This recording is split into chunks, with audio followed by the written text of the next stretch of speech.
Assalamualaikum warahmatullahi wabarakatuh. Bertemu lagi dengan saya Bu Aulia pada pembelajaran Ilmu Pengetahuan Alam kelas 9. Pada pertemuan kali ini kita akan membahas mengenai sistem reproduksi manusia. Seorang anak manusia lahir dari rahim seorang ibu yang telah mengandung selama 9 bulan. Perkembangan manusia di dalam rahim dimulai dari sebutir sel telur yang telah dibuahi oleh sperma. Sel telur atau ovum dihasilkan oleh sel-sel kelamin betina, sedangkan sperma dihasilkan oleh sel-sel kelamin jantan yang disebut spermatozoa. Dalam ilmu biologi, proses pembuahan tersebut menjadi ciri-ciri reproduksi atau perkembangbiakan seksual. Tujuan manusia melakukan reproduksi adalah untuk menghasilkan keturunan, sehingga jumlahnya bertambah. Pada bab ini, kamu akan mempelajari tentang organ reproduksi pada manusia, serta kelainan dan penyakit pada sistem reproduksi. Pada pertemuan pertama kali ini, kita akan belajar mengenai pembelahan sel. Sebelumnya, silahkan persiapkan buku catatan kalian masing-masing, catat materi penting. Saat berangkat nanti, buku catatan akan saya cek, dan di akhir pembelajaran nanti akan ada soal-soal mengenai materi yang telah saya sampaikan.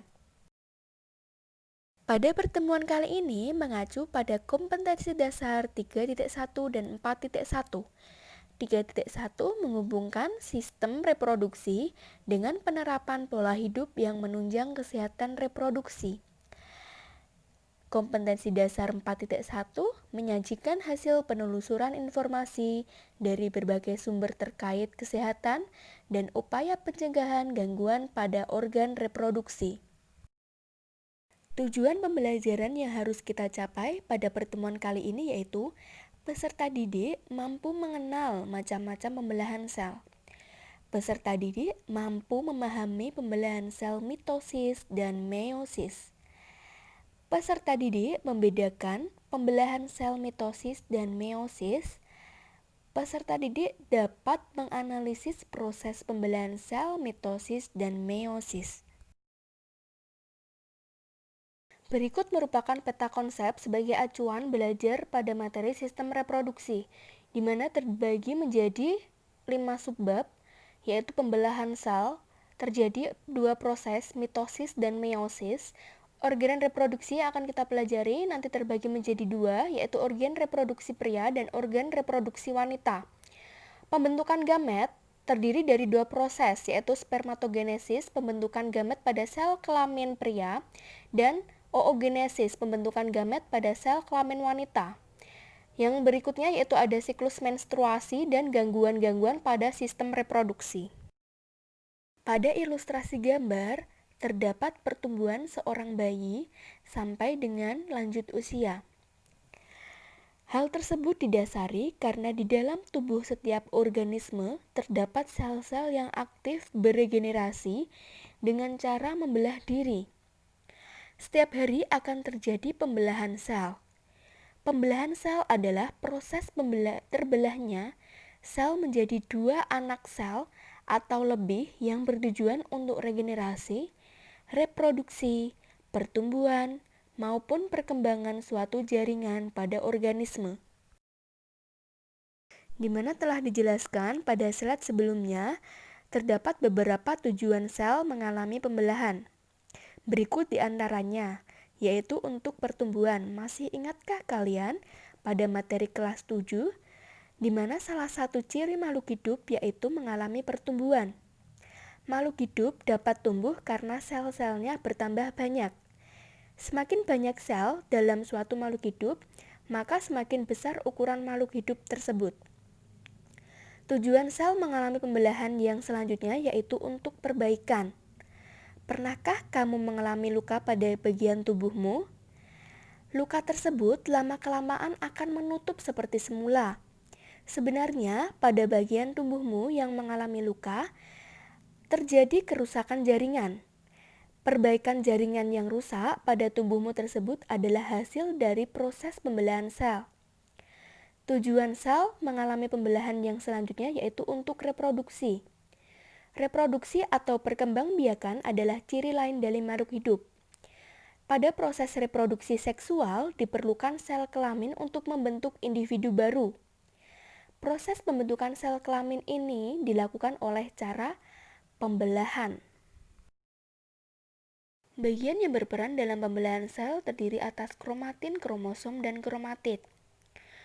Kromatin adalah materi genetik yang berupa benang-benang halus. Struktur kromatin tersusun atas DNA dan protein. Kromosom merupakan benang-benang kromatin yang memadat karena memendek dan menebal pada saat pembelahan. Kromosom yang sudah berbentuk menyerupai huruf X. Kromosom membawa informasi genetik dari suatu organisme. Kromatid adalah kromosom yang telah membelah. Menurut sifat dan tempat terjadinya pembelahan sel terdiri atas pembelahan mitosis dan pembelahan meiosis. Pada pembelahan sel mitosis terjadi pada sel-sel tubuh makhluk hidup atau sel somatik. Pada pembelahan ini, jumlah kromosom anaknya sama dengan jumlah kromosom sel induknya. Pada pembelahan sel meiosis terjadi pada organ kelamin. Pada pembelahan ini berfungsi untuk menghasilkan sel gamet, yaitu sel telur atau ovum dan sel sperma. Pada pembelahan meiosis, jumlah kromosom sel anaknya setengah dari kromosom sel induknya. Pembelahan mitosis adalah pembelahan yang terjadi pada sel-sel tubuh atau somatik. Pada pembelahan mitosis ini, setiap sel induk yang diploid atau 2N menghasilkan 2 buah sel anak yang masing-masing tetap diploid atau 2N. Jumlah kromosom sel anak sama dengan jumlah kromosom sel induknya. Sel-sel anak yang dihasilkan juga memiliki sifat yang sama dengan induknya. Pembelahan mitosis sering disebut juga dengan pembelahan replikasi. Proses pembelahan mitosis dibedakan menjadi beberapa tahap, yaitu profase, metafase, anafase, dan telofase. Berikut merupakan proses pembelahan sel secara mitosis. Terdapat 4 proses, yaitu profase, metafase, anafase, dan telofase. Pada proses profase, sel anak bersifat diploid atau 2N. Pada tahap ini yang terpenting adalah benang-benang kromatin menebal menjadi kromosom dan kromosom mulai berduplikasi menjadi kromatid. Pada proses metafase, pada tahap ini kromosom atau kromatid berjajar teratur di bidang pembelahan atau bidang ekuator. Sehingga pada tahap inilah kromosom atau kromatid mudah diamati. Pada proses anafase, pada fase ini kromatid akan tertarik oleh benang gelendong menuju ke kutub-kutub pembelahan atau kutub-kutub yang berlawanan. Pada proses telofase, pada tahap ini terjadi peristiwa karyokinesis atau pembagian inti menjadi 2 bagian, dan sitokinesis yaitu pembagian sitoplasma menjadi 2 bagian. Pada proses telofase ini terbentuk sel anakan yang sifatnya diploid atau 2N. Pembelahan meiosis adalah pembelahan yang terjadi pada pembentukan sel-sel kelamin atau gamet, yaitu pada pembentukan sel sperma dan ovum. Pada pembelahan meiosis ini, setiap sel induk yang diploid atau 2N menghasilkan 4 buah sel anak yang masing-masing haploid atau N. Hal ini berarti jumlah kromosom sel anak setengah dari jumlah kromosom sel induknya. Oleh karena itu, meiosis disebut juga pembelahan reduksi. Pembelahan meiosis terdiri dari ciri-ciri sebagai berikut. Pembelahan berlangsung 2 kali. Jumlah sel anak yang dihasilkan adalah 4 buah. Jumlah kromosom sel anak adalah setengah dari jumlah kromosom induknya, yaitu N atau diploid. Sifat sel anak berbeda dengan sel induknya. Terjadi pada sel kelamin atau sel gamet.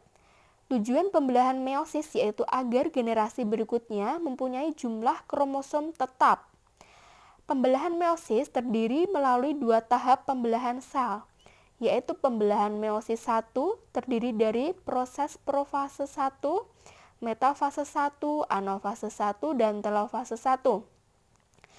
Dan pembelahan meiosis 2 terdiri dari proses profase 2, metafase 2, anafase 2, dan telofase 2. Berikut merupakan proses pembelahan sel secara meiosis. Pada proses profase 1, jumlah sel induk bersifat diploid atau 2N. Pada proses ini, DNA mulai dikemas menjadi kromosom. Fase ini diakhiri dengan pembentukan kromosom homolog yang berpasangan membentuk tetrad. Proses metafase 1, pada fase ini tetrad kromosom berada pada bidang ekuator. Ujung salah satu benang-benang spindel terikat pada sentromer kromosom, sedangkan ujung yang lain membentang melekat di kedua kutub yang berlawanan. Proses anafase 1, kromosom homolog mulai tertarik menuju kutub pembelahan. Tujuan fase ini untuk membagi kromosom diploid menjadi haploid. Proses telofase 1. Pada fase ini, kromosom homolog telah mencapai kutub pembelahan. Pada proses profase 2, pada tahap ini kromatid kembaran masih melekat pada tiap sentromer kromosom. Pada proses metafase 2, pada tahap ini tiap-tiap kromosom merentang pada bidang ekuator, terbentuk benang-benang spindel. Pada proses anafase 2, kromatid mulai tertarik ke kutub pembelahan yang berlawanan arah. Kromatid yang terpisah ini mulai disebut dengan kromosom. Pada proses telofase 2, kromatid telah mencapai kutub pembelahan. Terbentuk 4 inti. Tiap-tiap inti mengandung kromosom haploid dan satu salinan DNA, sehingga dihasilkan sel anakan. Jumlah kromosom sel anakan setengah dari jumlah kromosom induknya. Sistem reproduksi manusia mulai berkembang pada saat puber atau remaja. Reproduksi manusia terjadi secara vivipar atau melahirkan anak, dan fertilisasinya secara internal atau di dalam tubuh.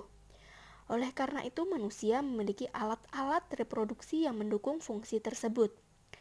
Berikut materi yang akan kita pelajari, yaitu organ reproduksi atau alat-alat reproduksi manusia. Tujuan pembelajaran yaitu peserta didik mampu memahami organ reproduksi pada pria dan wanita.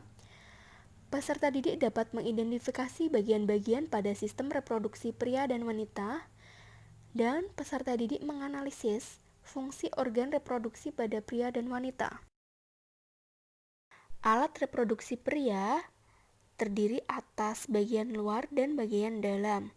Alat reproduksi luar terdiri dari penis dan skrotum, serta alat reproduksi dalam terdiri atas testis, epididymis, uretra, kelenjar prostat, vesikula seminalis, dan kelenjar Koper. Berikut merupakan organ reproduksi pria. Pada organ reproduksi bagian luar terdiri atas penis dan skrotum. Penis terdapat pada nomor 7 berfungsi sebagai saluran urin dan saluran sperma. Skrotum terdapat pada nomor 5 berfungsi sebagai kantong pelindung testis. Organ reproduksi dalam yang pertama terdapat testis, terdapat pada nomor 6, berjumlah sepasang dan berfungsi untuk menghasilkan sperma. Dan hormon testosteron. Sperma dihasilkan di saluran-saluran halus yang disebut tubulus seminiferus, dan testosteron dihasilkan oleh sel-sel Leydig. Hormon testosteron berfungsi untuk menimbulkan tanda-tanda kelamin sekunder pada pria, di antaranya tumbuhnya kumis, suara membesar, dan dada bertumbuh bidang. Saluran kelamin terdiri atas epididymis, vas deferens, dan uretra. Epididymis terdapat pada nomor 4, yaitu saluran berkelok-kelok di dalam skrotum yang berfungsi untuk tempat pematangan sperma. Vas deferens terdapat pada nomor 9, merupakan saluran yang menghubungkan epididymis menuju vesikula seminalis atau kantong sperma, berfungsi untuk menyalurkan sperma ke uretra. Uretra terdapat pada nomor 8 merupakan saluran pengeluaran sperma menjadi satu dengan saluran pengeluaran urin. Kelenjar kelamin terdiri atas vesicula seminalis, dan kelenjar prostat. Vesicula seminalis terdapat pada nomor 1 berfungsi menghasilkan semen atau cairan yang pekat berwarna kuning, berfungsi sebagai sumber energi bagi sperma dan memudahkan gerakan sperma. Kelenjar prostat dan kelenjar Koper terdapat nomor 2 dan 3 berfungsi memberikan suasana basah pada cairan sperma untuk menormalkan keasaman saluran reproduksi wanita. Kandung kemih terdapat pada nomor 11 menyimpan urin sebelum dikeluarkan oleh tubuh. Berikut merupakan nama organ beserta fungsi dari organ reproduksi pria dapat dicatat pada buku tulis kalian masing-masing. Alat reproduksi wanita terdiri atas alat reproduksi luar yaitu vulva dan labium. Vulva yaitu celah terluar pada alat kelamin wanita. Pada vulva terdapat selaput darah atau himen yang banyak mengandung pembuluh darah. Labium yaitu bagian lipatan membatasi vulva. Ada dua labium yaitu labium mayor yaitu sebelah luar dan labium minor yaitu sebelah dalam. Di antaranya terdapat tonjolan bernama klitoris yang kaya akan pembuluh darah dan saraf perasa. Serta alat reproduksi dalam terdiri dari ovarium dan saluran kelamin.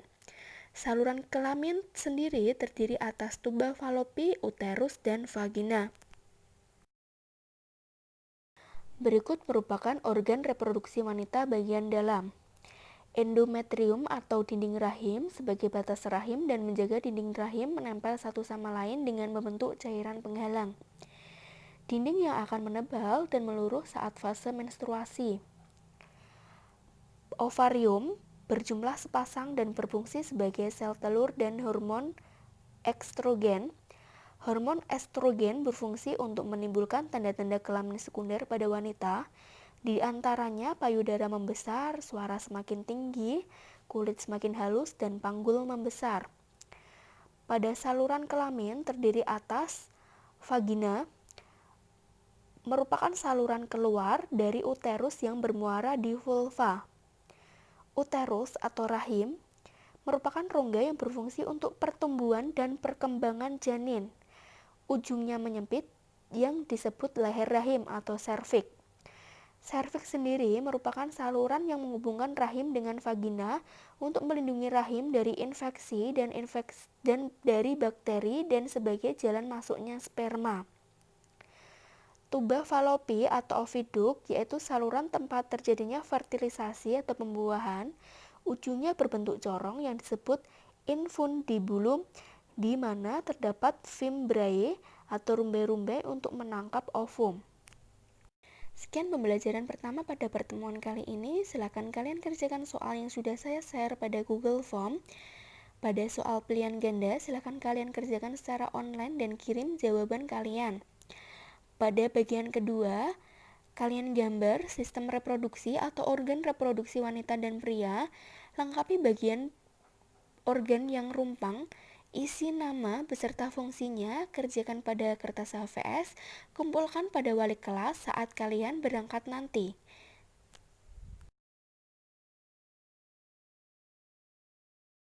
Sekian pembelajaran pada pertemuan kali ini. Sampai bertemu pada pertemuan selanjutnya. Wassalamualaikum warahmatullahi wabarakatuh.